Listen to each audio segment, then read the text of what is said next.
మొన్న రాత్రి కలుషిత ఆహారం తిని బాగలింగంపల్లి గురుకుల పాఠశాల పిల్లలు 90 మంది ఇలా ఆసుపత్రుల పాలైపోయింది. 90 మంది పిల్లలు ఆసుపత్రుల పాలైతే ఈ రాష్ట్రంలో ఒక్క మంత్రికి కానీ ఈ ముఖ్యమంత్రికి కనీసం చీమ కుట్టినట్లేదు. ఒక్కరు కూడా వచ్చి పరామర్శించింది లేదు ఇప్పటిదాకా. They are busy. ఫుట్బాల్ ఆడడంలో ముఖ్యమంత్రి మంత్రులు బిజీ ఉన్నారు. పిల్లలు దవాఖాన్ల పాలైతే ఈ గవర్నమెంట్కు చీమ కుట్టినట్లేదు.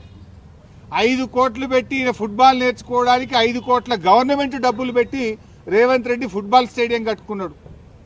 ఆయన ఎవడో మెస్సీ. ఆ మెస్సీ వస్తాడట. మెస్సీతో ఫుట్బాల్ ఆడడానికి ఈ మేస్త్రి ఫుట్బాల్ ఆడడానికి సింగరేణి పైసలు బడా బడా కంపెనీల మీద ఒత్తిడి పెట్టి 100 కోట్ల రూపాయలు ఖర్చు పెట్టి ఈయన ఫుట్బాల్ షోకు తీర్చుకుంటుండు. ఆ 100 కోట్లతోని ఓ మంచి హాస్టల్ కట్టు, పిల్లలకు కడుపు నిండా అన్నం పెట్టు, ఓ స్కూల్ కట్టు. నువ్వు సిఎస్ఆర్ డబ్బులతో, సింగరేణి డబ్బులతో, ప్రభుత్వ డబ్బులతో స్టేడియాలు కట్టుకునేంది, ఈ ఫుట్బాల్ షోకులు తీర్చుకోవడం ఏంది? ఇవాళ అక్కడ కొండాపూర్ హాస్పిటల్లో పిల్లలు ఉన్నారు, అదేదో ఒక ప్రైవేట్ ఆసుపత్రుల్లో పిల్లలు ఉన్నారు, నీలోఫర్లో పిల్లలు ఉన్నారు, కోటి ఆసుపత్రిలో మంచాల మీద పిల్లలు ఉన్నారు. ఇవాళ హైదరాబాద్ నడిబొడ్డున హైదరాబాద్లోనే ఈ పరిస్థితి ఉంటే ఇక జిల్లాలో ఏం పరిస్థితి ఉంది?